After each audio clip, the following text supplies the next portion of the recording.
లో checks model వేసుకోవాలన్నా కూడా lines checks కొట్టుకోవాలంటే first మనకున్న ఈ గ్యాప్లో ఎంత ఉన్నదో చూసుకోవాలి.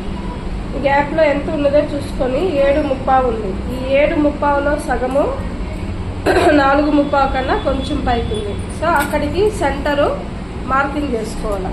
ఈ మార్కింగ్ చేసుకొని ఈ కార్నర్ నుంచి ఆ సెంటర్కి ఇలా వచ్చేలాగా లైన్ కొట్టేసుకోవాలి. తర్వాత 30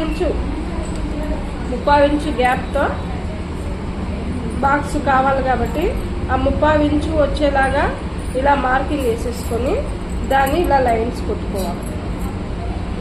కరెక్ట్గా పైన కింద ఒకేలా వచ్చేలాగా ఇలా 30 ఇంచు మార్కింగ్ చేసుకొని ఇలా కొట్టుకున్నట్టయితే చెక్స్ చూడడానికి ఈవెన్గా వస్తాయి, వర్క్ కూడా నీట్గా ఉంటుంది, ఫినిషింగ్ బాగా వస్తుంది. పైన కింద రెండు దగ్గర కూడా ఇలా 30 ఇంచు మార్కింగ్ అనేది చేసుకుంటే లైన్ క్రాస్ పోకుండా నీట్గా ఈవెన్గా వస్తుంది.